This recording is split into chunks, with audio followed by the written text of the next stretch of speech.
नमस्कार, हर्ष न्यूज की तेज गति वाली बुलेटिन छत्तीसगढ़ रफ्तार में आपका स्वागत है।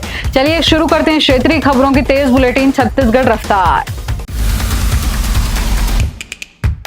छत्तीसगढ़ के सूरजपुर जिले में चोरी के शक में युवक को गांव वालों ने सजा दी है। युवक का आधा सिर मुंडाकर उसके गले में जूतों चप्पलों की माला पहनाई गई है। इसके बाद मारपीट करते हुए उसकी पत्नी के साथ पूरे गांव में घुमाया गया।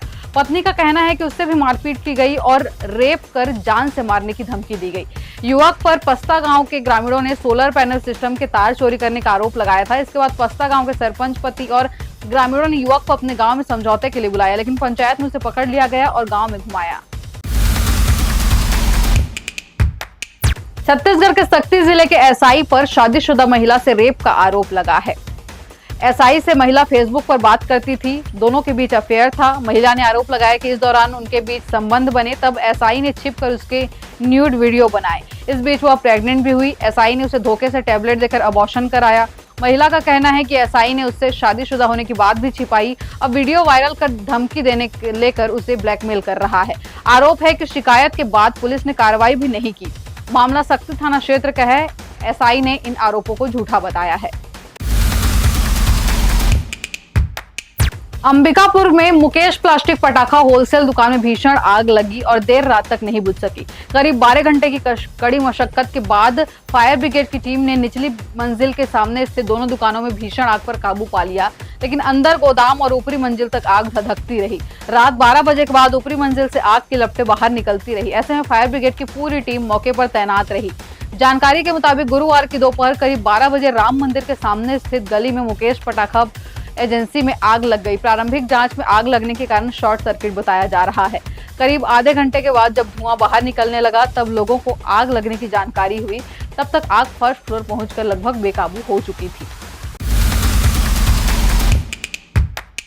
बस्तर के घने जंगलों में सक्रिय नक्सली संगठन की वित्तीय संरचना को लेकर सुरक्षा एजेंसियों की ताजा रिपोर्ट में बड़ा खुलासा हुआ है। खुफिया इनपुट्स के अनुसार नक्सली हर वर्ष 80 से 100 करोड़ रुपए तक की लेवी वसूलते रहे हैं, जबकि पिछले वर्षों के बड़े अभियानों में सुरक्षा बलों को केवल 15 से 20 करोड़ रुपए ही बरामद हुए हैं। वहीं नक्सलियों की ओर से लेवी के जरिए करीब 1000 करोड़ रुपए का वसूलने का अनुमान है। इतना बड़ा खजाना होने के बाद भी मामूली सी रकम के बरामदगी के बाद सवाल ये है कि बाकी रकम कहां है। इसके लिए बस्तर के जंगलों में विशेष खोज अभियान तैयारी चल रही है।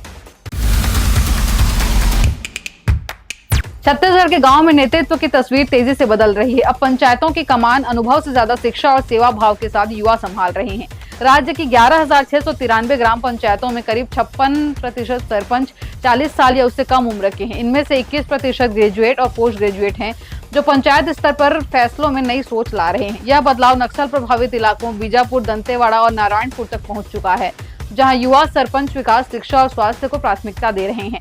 मैदानी जिलों में भी असर दिख रहा है। अफसरों के मुताबिक ग्राम सभाएं अब औपचारिकता नहीं रही, बल्कि गांव के फैसलों का मजबूत मंच बन चुकी हैं। नेशनल हाईवे 30 के रायपुर बिलासपुर मार्ग पर सुरक्षा को लेकर एक नया प्रयोग शुरू हुआ है। यहाँ 7.35 किलोमीटर क्षेत्र में स्टील क्रैश बैरियर की जगह 1.43 करोड़ रुपए की लागत से बांस फेंसिंग लगाई जा रही है। बिलासपुर से सिमगा के बीच 2600 मीटर काम पूरा भी हो चुका है, जबकि दामाखेड़ा, टेकुना और सिलपहरी जैसे क्षेत्रों में जुलाई तक काम पूरा करने का लक्ष्य है। सुरक्षा पर उठ रहे सवाल। भारी ट्रकों और बसों की आवाजाही वाली इस व्यस्त हाईवे पर आमतौर पर स्टील क्रैश बैरियर लगाए जाते हैं। ऐसे में सवाल उठ रहा है कि क्या बांस फेंसिंग तेज रफ्तार वाहनों के बड़े हादसों को रोकने में सक्षम होगी। बस्तर जिले में चल रहे ज्ञान भारत पांडुलिपि सर्वे अभियान के तहत ग्रामीण इलाकों से महत्वपूर्ण खोज सामने आई है। ग्राम पंचायत बेसोली के बोड़नपाल और ग्राम पंचायत कोलचूर में प्राचीन ताड़पत्र पांडुलिपियां मिली हैं। ये पांडुलिपियां लंबे समय से स्थानीय स्तर पर सुरक्षित थी और अब सर्वे के दौरान इन्हें चिन्हित किया गया है। अधिकारियों के अनुसार ये पांडुलिपियां काफी पुरानी हैं और इनमें चिकित्सा, ज्योतिष और पारंपरिक ज्ञान से जुड़ी जानकारी दर्ज है। शुरुआती जांच में यह भी सामने आया है कि इन दस्तावेजों में स्थानीय परंपराओं और जीवन शैली से जुड़े उल्लेख भी हो सकते हैं। अब विशेषज्ञों की मदद से इनकी विस्तृत जांच कराई जाएगी, जिससे इनकी सही उम्र, भाषा और विषय वस्तु का पता लगाया जा सके।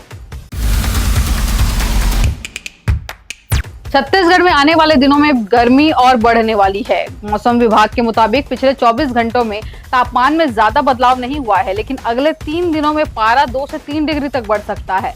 इसके बाद 2 दिन तक तापमान लगभग ऐसा ही बना रहने वाला है। प्रदेश के मध्य हिस्सों में 24 से 27 अप्रैल के बीच अलग अलग जगहों पर लू चलने की संभावना है। मौसम विभाग ने दोपहर के समय खास सावधानी बरतने की भी सलाह दी है।